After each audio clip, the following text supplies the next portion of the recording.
Okay, students, are you able to see the screen? Yes, ma'am. Yes, ma'am. If you have any problem regarding our previous topics, you can ask me.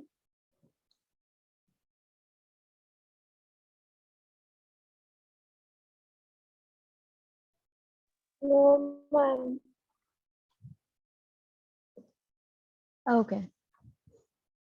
In the Security Council, there are 5 members and 10 non-permanent members. Security Council के अंदर 5 permanent members होते हैं और 10 non-permanent members होते हैं. The Charter gave the permanent members a privileged position to bring about the stability in the world after the Second World War. अब Charter जो है उसकी वजह से permanent members जो थे उनको एक privilege मिला हुआ था, एक फायदा मिला हुआ था, एक advantage मिला हुआ था उनकी position के चक्कर में कि वो, और ये चीज उनको मिली थी सेकेंड वर्ल्ड वॉर के बाद में. The main privileges of the 5 permanent members are permanency and the veto power. जो 5 permanent members थे उनको जो एडवांटेज एक एक्स्ट्रा पावर मिली हुई थी वो तो ये पहली बात तो ये थी कि वो परमानेंट मेंबर थे, ठीक है, कि वो हमेशा ही इसके मेंबर रहेंगे. दूसरा उनको ये था कि वीटो पावर जो है वो वाला ऑप्शन मिला हुआ था, एज इन कि उनके पास में ये पावर थी कि वो जब भी चाहें किसी भी डिसीजन पर अपनी वीटो पावर का इस्तेमाल करके उस डिसीजन को पूरी तरीके से मना कर सकते हैं और उसको डिक्लाइन कर सकते हैं. ये होता है वीटो पावर का एक बेसिक लैंग्वेज के अंदर अगर आपको जो समझाया जाए वो मीनिंग ये है वीटो पावर का, ठीक है. और ये एक बार यूज कर सकते हो आप. अब ये क्या टाइम पीरियड तक के लिए आप यूज कर सकते हो वो अभी आगे हम देखते हैं. The non-permanent members serve for only 2 years at a time and give way after that period to newly elected members. अब non-permanent members जो है वो basically 2 साल के लिए ही elect होते हैं और उसके बाद में नए member को वो जगह मिल जाती है. A country cannot be re-elected immediately after completing a term of 2 years. और कोई भी country जो non-permanent member की category में है वो 2 साल का काम पूरा करने के बाद, ना टाइम पीरियड पूरा करने के बाद में वापस से री-इलेक्ट नहीं होती है, ठीक है, एकदम से कंटिन्यूअसली, ठीक है.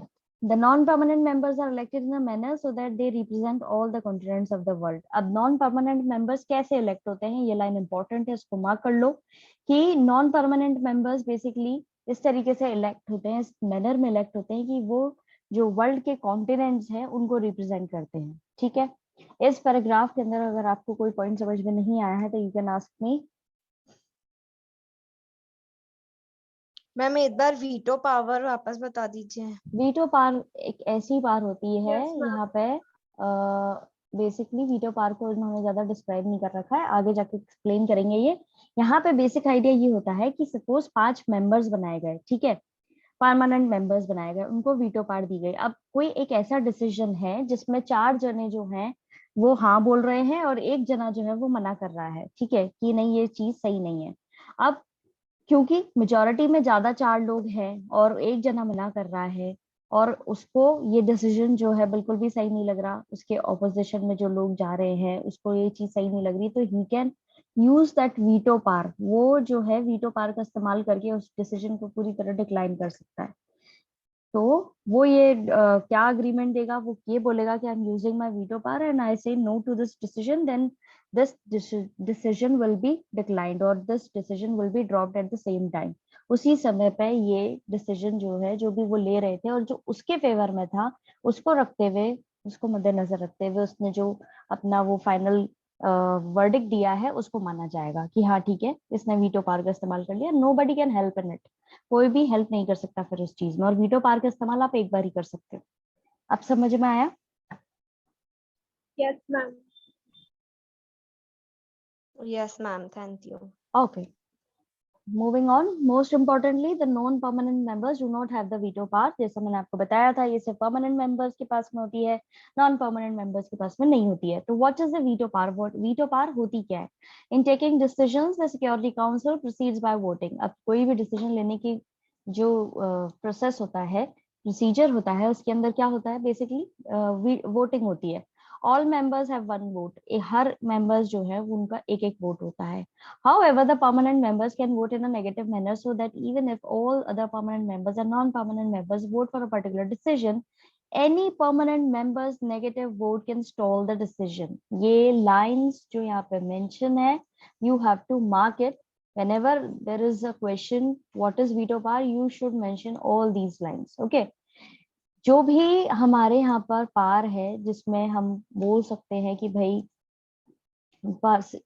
सिंपली यहाँ पे ये बताया गया है कि जितने भी मेंबर्स हैं उन सबको वोट करने का अधिकार है, ठीक है। एक वोट उनका काउंट होगा, परमानेंट हो या नॉन परमानेंट हो। जब भी डिसीजन ले रहे हैं और सारे लोग जो हैं परमानेंट मेंबर्स जो हैं या नॉन परमानेंट मेंबर्स जो हैं वो एक पर्टिकुलर डिसीजन ले रहे हैं और उन्होंने वोट किया है, लेकिन किसी भी एक परमानेंट मेंबर ने उसके अंदर नेगेटिव वोट डाल दिया, ठीक है, तो वो डिसीजन वहीं रुक जाएगा। This negative vote is the veto. ये जो नेगेटिव वोट होता है ये वीटो की तरह ही यूज किया जाता है, ठीक है। समझ में आया क्या है वीटो पावर? Yes, ma'am.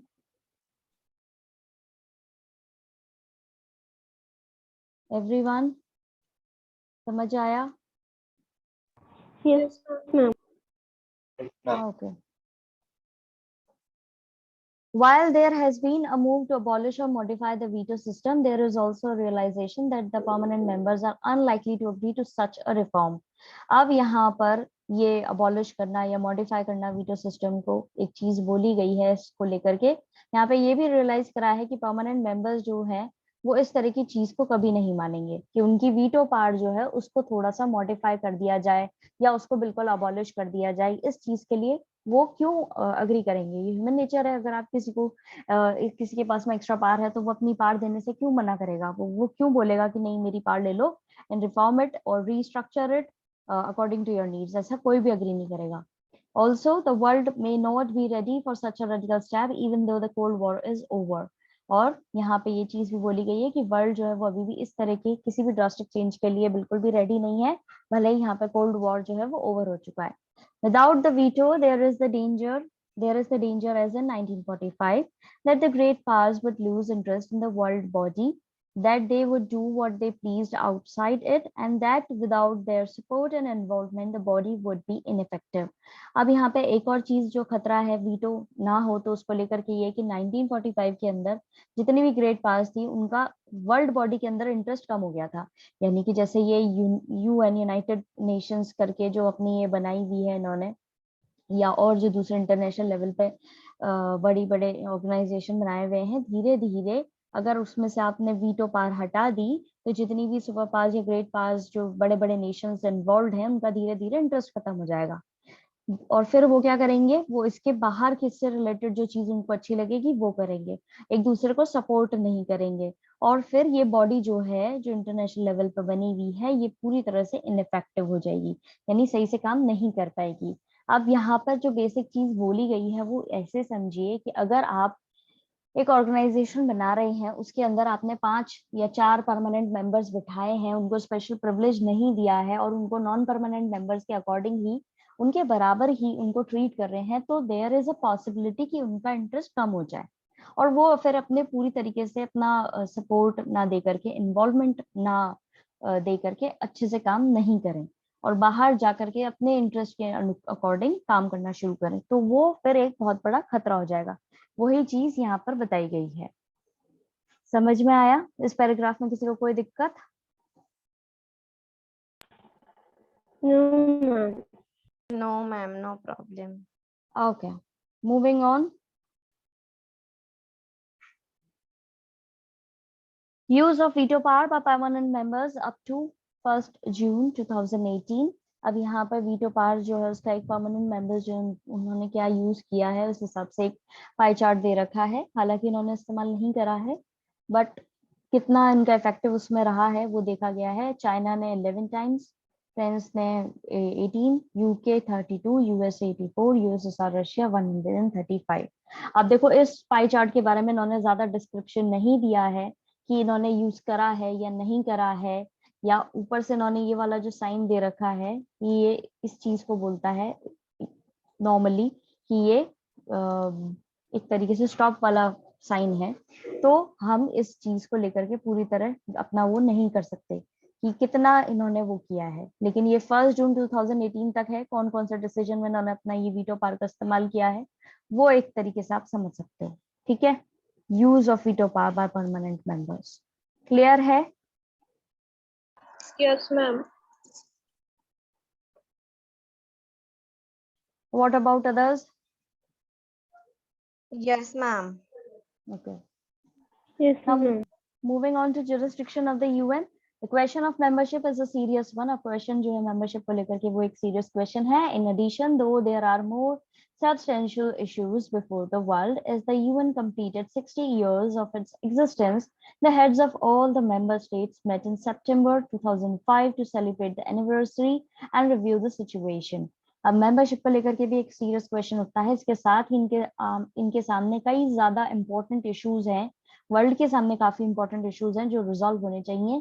तो यूएन के जब 60 इयर्स कंप्लीट हुए कि हाँ ये एग्जिस्ट कर पाया 60 इयर्स तक, तब इनके जितने भी हेड्स थे उनकी मेंबर स्टेट्स की मीटिंग हुई थी 2005 के अंदर। उन्होंने अपनी एनिवर्सरी सेलिब्रेट करने के लिए और सिचुएशन को रिव्यू करने के लिए कि प्रेजेंट सिचुएशन जो है उसके अंदर क्या चेंजेस चाहिए, क्या चल रहा है, सबको रिव्यू करने के लिए 2005 में ये लोग मिले 60th एनिवर्सरी पर।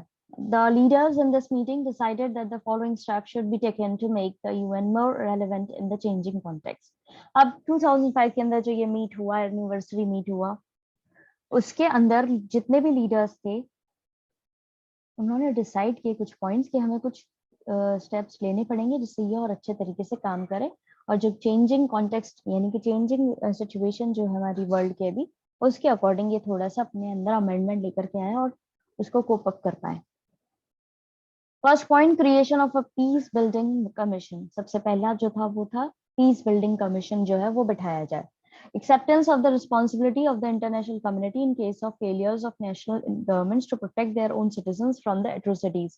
सेकेंड पॉइंट थोड़ा सा इंपॉर्टेंट है, इसको अच्छे से समझिए कि यहाँ पर आप इंटरनेशनल कम्युनिटी के अंदर जो है आप लोग रिस्पॉन्सिबल रहेंगे कि अगर कोई देश के अंदर वहाँ की जो लोकल सरकार है वो ढंग से काम नहीं, नेशनल गवर्नमेंट जो है वो ढंग से काम नहीं कर पा रही है अपने सिटीजन्स को लेकर के और उनको नहीं बचा पा रही है, एट्रोसिटीज जो इनह्यूमैनिटी वाली चीजें होती हैं उससे अगर वो नहीं संभाल पा रही है अपने सिटीजन्स को, तो इंटरनेशनल कम्युनिटी का ये रिस्पॉन्सिबिलिटी बनती है कि वो उस देश के लोगों की रक्षा करे या उनको प्रोटेक्ट करे।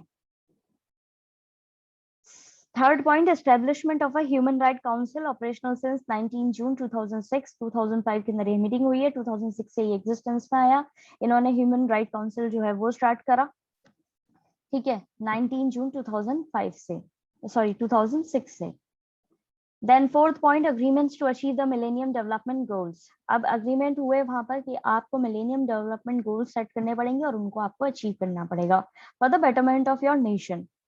Condemnation of terrorism and in all its forms and manifestations। अब पूरी तरीके से आतंकवाद के खिलाफ हमें काम करना है, किसी भी फॉर्म में हो वो, कहीं पे भी किसी भी तरीके से आपके सामने जब प्रॉब्लम आएगी तो आपने उसको सॉर्ट करना है, ठीक है, यूएन ने सॉर्ट करना है। फिर उसके बाद में creation of a democracy fund. अब creation of a democracy fund यानी कि डेमोक्रेसी फंड को लेकर के भी इनको फंडिंग चाहिए, तो उसके लिए इन्होंने ये स्टैब्लिश कर दिया। An agreement to wind up the trusteeship council, और फिर उसके बाद में इन्होंने एक अग्रीमेंट किया कि ट्रस्टीशिप काउंसिल जो है उसको वाइंड अप करेंगे, हटाएंगे। इन पॉइंट्स में अगर आपको कोई दिक्कत आई है तो you can ask me. Ma'am yes ma'am point second एक बार वापस बताना। Okay, acceptance of the responsibility of the international community in case of failures of national government to protect their own citizens from atrocities। अब क्या होता है, जैसे अब जैसे अफगानिस्तान को अभी आप रिसेंट सिचुएशन जो है वो देखिए, एक तरीके से यहाँ पर वहाँ की जो लोकल गवर्नमेंट थी, वो जो वहाँ के लीडर थे वो वहां से ही रन अवे, वो चले गए, ठीक है, अपने देश के सिटीजन, अपने देश के जो लोग हैं उनको पीछे छोड़ करके चले गए। वहां पे कोई सरकार नहीं है, एक टेररिस्ट ग्रुप जो है उन्होंने वो उसको टेक ओवर कर लिया है आधी कंट्री को, और they are trying to exploit it, और वो अपने तरीके से उसको रूल करने की कोशिश कर रहे हैं। तो इस समय के अंदर नेशनल गवर्नमेंट फेल हुई है और इंटरनेशनल कम्युनिटी यानी जैसे कि ये यूएन और ये बाकी जो अपने ऊपर पड़ी है वो, उनका ये रोल बनता है कि ये इस चीज में इंटरफेयर करें और वहां के सिटीजन्स को सेफ गार्ड करें। जो वहां पर बर्बरता चल रही है, अट्रोसिटीज चल रही है, उसको रोके और जो भी प्रॉपर मेजरमेंट लेना चाहिए, जो भी प्रॉपर स्टेप्स लेने चाहिए, उसको फॉलो अप करे और वहां के लोगों को बचाए। ये चीज यहाँ पर बोली गई है, समझे? Thank you ma'am. Yes ma'am.